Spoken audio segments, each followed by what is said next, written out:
তুমি শয়নে স্বপনে যেন আমারই নাম ধরে ডাকো।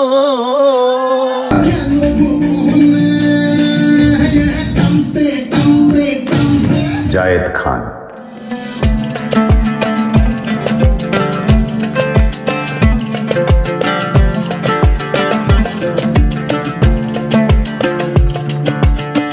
জায়েদ খান হচ্ছেন একজন বাংলাদেশি চলচ্চিত্র অভিনেতা, বাংলাদেশ চলচ্চিত্র শিল্পী সমিতির সাবেক সাধারণ সম্পাদক।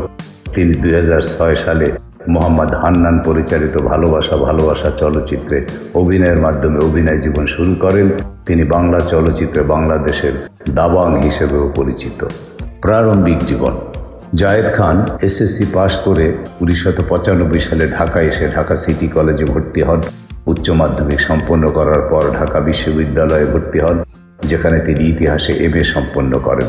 তার 3 ভাই বোন, যারা সকলেই ঢাকা বিশ্ববিদ্যালয় থেকে পড়াশোনা শেষ করেছেন। 2011 সালে তার মা শাহিদা হক রত্নগর্ভা হিসেবে পুরস্কৃত হন। অভিনয় জীবন। জায়েদ খান 2006 সালে ভালোবাসা ভালোবাসা চলচ্চিত্রের মাধ্যমে তার কর্মজীবন শুরু করেন। চলচ্চিত্রটি পরিচালনা করেন মোহাম্মদ হান্নান, যেখানে তার সঙ্গে অভিনয় করেন রিয়াজ ও শাবনূর। পরের বছর মন্তাজুর রহমান আকবরের কাজের মানুষ ও মোস্তাফিজুর রহমান মানিকের মন ছুঁয়েছে মন চলচ্চিত্রে অভিনয় করেন।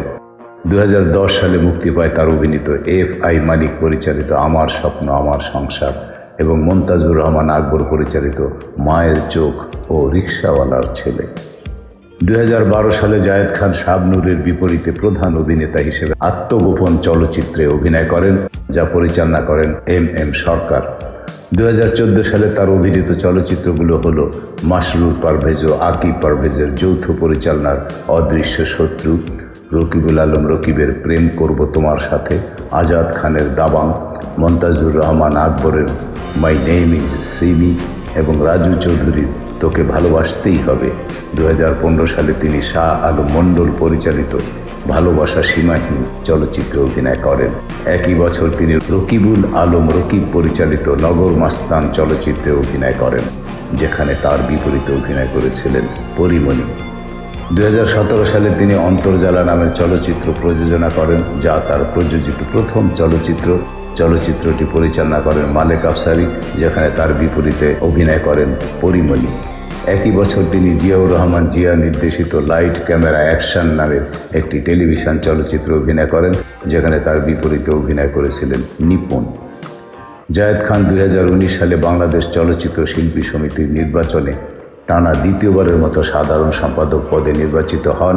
2022 সালের নির্বাচনে তাকে সাধারণ সম্পাদক হিসেবে প্রথমে ঘোষণা করা হলেও পরবর্তীতে ফলাফল ঘোষণার কয়েকদিন তার প্রার্থিতা বাতিল হয়ে যাওয়ায় নিপুণ আক্তার সাধারণ সম্পাদক নির্বাচিত হন। 2024 সালে সংগঠিত কোটা সংস্কার আন্দোলনে ছাত্র জনতার উপর সরকারের দমন পীড়ন চলাকালে সরকারের পক্ষে অবস্থান নিয়েছিলেন জায়েদ খান। আন্দোলন চলাকালীন সময় জায়েদ খান সহ আওয়ামীপন্থী শিল্পীদের একাংশ চিত্রনায়ক ফেরদৌসের নেতৃত্বে হোয়াটসঅ্যাপে আলো আসবেই নামের একটি গ্রুপে আন্দোলনের বিরুদ্ধে সক্রিয় ছিলেন। অসহযোগ আন্দোলন পরবর্তী সময়ে 3রা ডিসেম্বর 2024 সালের সামাজিক যোগাযোগ মাধ্যমে ওই হোয়াটসঅ্যাপ গ্রুপ সংশ্লিষ্ট কিছু স্ক্রিনশট ছড়িয়ে পড়ে।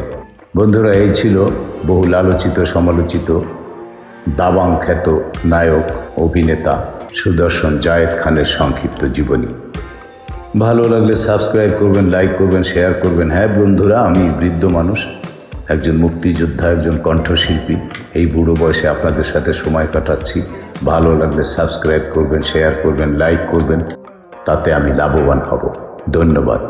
তুমি শয়নে স্বপনে যেন আমারই নাম ধরে ডাকো।